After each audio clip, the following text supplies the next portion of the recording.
राधा कृष्ण की कहानी प्रेम, भक्ति और आत्मिक एकता की सबसे सुंदर कथा मानी जाती है। कहानी संक्षेप में, वृंदावन की गलियों में भगवान श्री कृष्ण अपने मधुर स्वर और बांसुरी से सबका मन मोह लेते थे। राधा जी, जो बरसाने की निवासी थी, कृष्ण के प्रेम में पूर्णतः लीन थी। उनका प्रेम सांसारिक नहीं बल्कि निष्काम और आध्यात्मिक था, जहां अहंकार, स्वार्थ या बंधन नहीं था।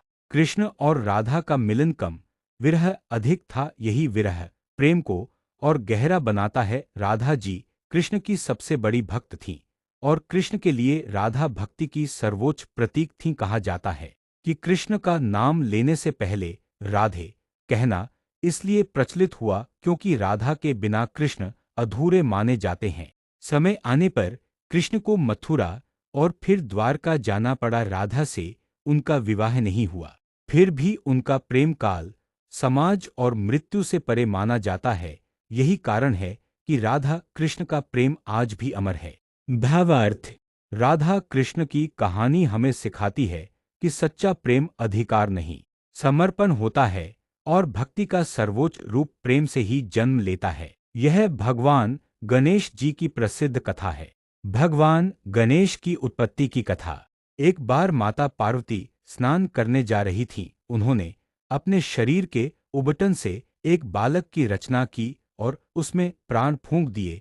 उस बालक का नाम रखा गणेश। माता पार्वती ने गणेश को द्वार पर खड़ा कर दिया और कहा, जब तक मैं स्नान कर रही हूँ, किसी को भी अंदर आने मत देना। उसी समय भगवान शिव वहां पहुंचे। गणेश जी ने उन्हें रोका। शिवजी को क्रोध आ गया क्योंकि वे स्वयं कैलाश के स्वामी थे। दोनों में युद्ध हुआ। अंततः शिवजी ने क्रोध में आकर गणेश जी का सिर काट दिया। जब माता पार्वती स्नान करके बाहर आईं और यह दृश्य देखा तो वे अत्यंत दुखी और क्रोधित हो गईं। उन्होंने सृष्टि का विनाश करने की चेतावनी दे दी। तब शिवजी ने अपने गणों से कहा कि उत्तर दिशा में जो पहला जीव मिले उसका सिर ले आओ। वहां उन्हें एक हाथी मिला। हाथी का सिर लाकर गणेश जी के धड़ पर स्थापित किया गया। इस प्रकार गणेश जी गजानन कहलाए।